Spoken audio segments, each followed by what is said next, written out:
इस वीडियो में हम कवर करेंगे class 10th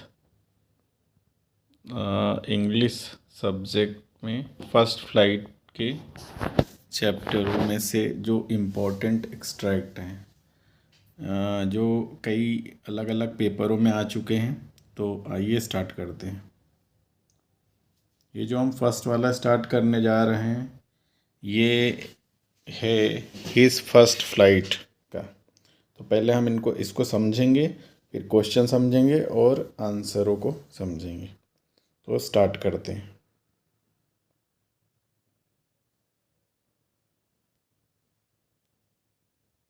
the young seagull was alone on his ledge. Young seagull अपनी लेज में अकेला था। His two brothers and his sister had already flown away the day before. उसके जो दो भाई और उसकी जो सिस्टर थी वो ऑलरेडी एक दिन पहले ही वहाँ से उड़ के जा चुके थे। अब आगे देखते हैं। He had been afraid to fly with them. उनके साथ उड़ने में काफ़ी डर लग रहा था, इसलिए वो नहीं जा पाया था उनके साथ।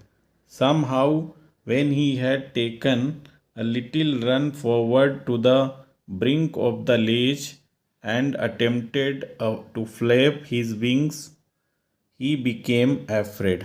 तो इसका मीनिंग समझते हैं। किसी तरह उसने जब he had taken a little run का मतलब उसने थोड़ी मतलब रन करा, थोड़ा दौड़ा आगे की तरफ। To the brink of the ledge, जो लेज की ब्रिंक बिल्कुल थी। ब्रिंक का यहाँ पे मीनिंग समझेंगे। ब्रिंक का मतलब होता है एज। एज यानी हिंदी में बोलते हैं इसको किनारा। किसी भी वो जो जहाँ पे जो लेस था, जहाँ पे होल था, जहाँ पे रहते थे इनका घर था, उसके बिल्कुल किनारे पे आया वो दौड़ के। बट फिर क्या हुआ, और उसने क्या करा, अटेम्प्ट भी करा फ्लैप करने का। फ्लैप का मतलब होता moving wings up and down, ऊपर नीचे पंख को मूव करना। और अटेम्प्ट मतलब होता है ट्राई करना, कोशिश करना। लेकिन क्या हुआ, ही बिकेम अफ्रेड, वो डर गया जिससे वो उड़ नहीं पाया। The great expanse of sea stretched down beneath and it was a long way down, miles down. अब इसका मीनिंग समझेंगे। ग्रेट एक्सपेंस ऑफ सी मतलब जो समुद्र पूरा फैला हुआ था जो नीचे की तरफ। जब उसने नीचे की तरफ देखा, चूंकि वो पहाड़ पे रहता था, तो उसके नीचे जो समुद्र पूरा चारों तरफ फैला था, काफ़ी दूर तक फैला हुआ था। और it was such a long way down, नीचे जो पूरा जो रास्ता था, जो समुद्र था, वो मीलों तक फैला हुआ था। तो फिर क्या होता है, तो वो इस चीज़ से डर जाता है। आगे हम देखते हैं। He felt certain that these things would never support him. तो ही फेल्ट सर्टेन का मतलब होता है उसको एकदम सर्टेन हो गया, निश्चित हो गया कि जो उसके विंग्स हैं, विंग्स का मतलब होता है पंख, उसके पंख जो हैं उसको कभी भी सपोर्ट नहीं करेंगे।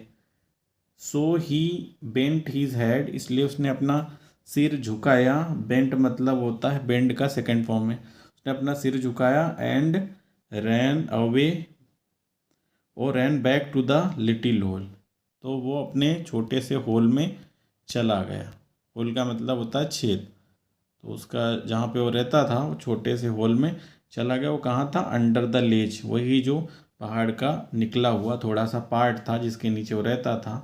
Where he slept at night, और ये इंपॉर्टेंट है, रात में वो कहाँ सोया, रात में वो वहीं अंडर द लेज यानी लेज के नीचे सोया, जहाँ पे वो होल था, जहाँ उसका घर था।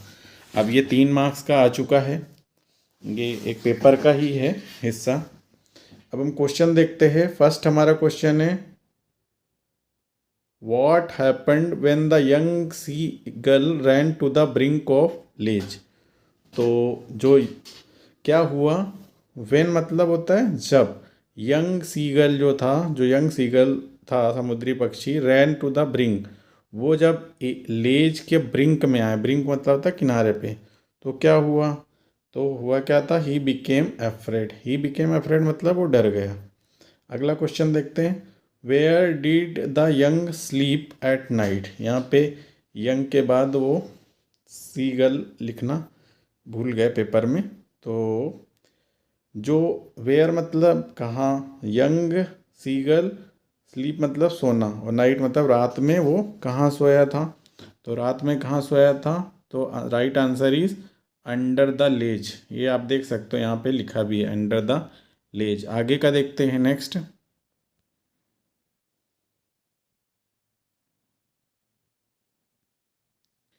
The word little means, little मतलब क्या होता है, लिटिल का इंग्लिश में मीनिंग क्या होता है, स्मॉल। लिटिल का मतलब स्मॉल, छोटा। तो ये हुआ हमारा एक इम्पोर्टेंट एक्सट्रैक्ट कंप्लीट।